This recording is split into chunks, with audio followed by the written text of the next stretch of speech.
Assalamualaikum warahmatullahi wabarakatuh. Bagaimana kabar kalian hari ini? Semoga kalian sekeluarga selalu dalam lindungan Allah Subhanahu wa taala dan selalu dalam kondisi sehat walafiat. Berjumpa lagi dengan Bu Ika di sini di mata pelajaran bahasa Indonesia tentunya. Nah, kita lanjutkan materi kita tentang teks prosedur. Pada pertemuan sebelumnya, kalian sudah memahami apa itu teks prosedur dan juga bagaimana bentuk dari teks prosedur. Kalian sudah membaca beberapa teks prosedur seperti kiat berwawancara kerja dan juga sebuah infografis tentang bagaimana cara agar tidak stres di masa pandemi. Terima kasih bagi kalian yang sudah mengumpulkan tugas, sudah saya nilai, silahkan dicek berapa nilai kalian.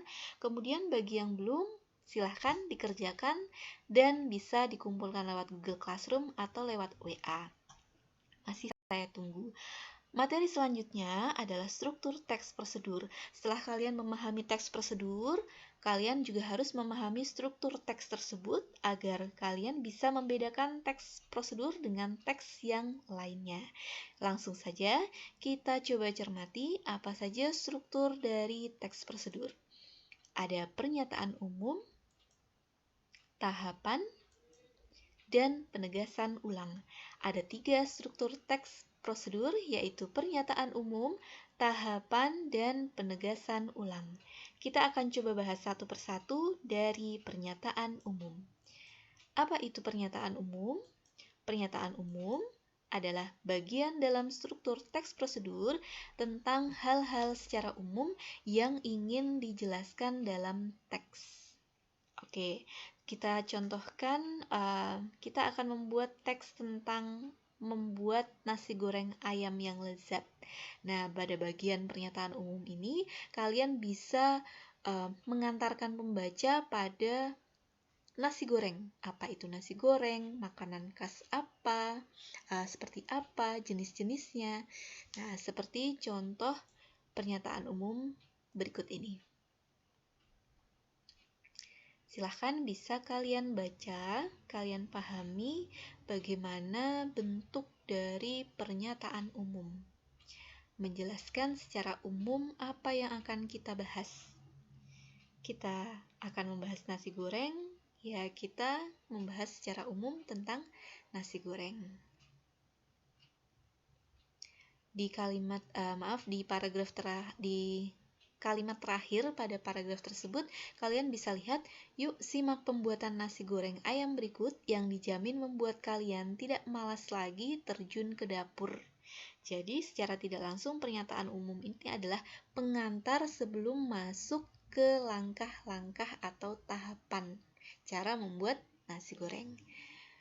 Struktur yang selanjutnya yaitu bagian tahapan, karena teks prosedur itu artinya adalah teks yang menguraikan secara rinci langkah-langkah atau cara-cara melakukan sesuatu, maka bagian tahapan ini adalah bagian yang harus ada dalam sebuah teks prosedur. Di dalam bab tahapan, disajikan langkah-langkah secara rinci yang disarankan kepada pembaca terkait dengan topik yang dibahas.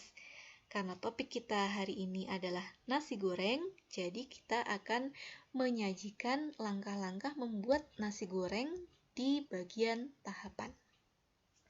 Dari mulai menjelaskan bahan utama, kemudian juga cara mengolahnya, sampai akhirnya makanan itu matang dan tersaji. Bisa kalian baca, kalian pahami, atau mungkin bisa kalian praktekkan. Ini bagian tahapan dalam sebuah teks prosedur. Kemudian, struktur yang ketiga adalah struktur penegasan ulang. Apa itu penegasan ulang? Berisi uraian manfaat atau harapan penulis. Tuh, contoh penegasan ulang bisa kalian simak. Seperti ini. Tidak usah banyak-banyak kalimatnya, cukup yang menegaskan apa yang kalian bahas. Nah, oke. Struktur teks prosedur yang sudah kalian pahami itu ada 3, ada pernyataan umum, ada tahapan, dan penegasan ulang. Tadi juga sudah Bu Ika berikan contoh-contohnya dari masing-masing bagian. Nah, coba sekarang kalian catat di buku catatan kalian tentang struktur teks prosedur tersebut.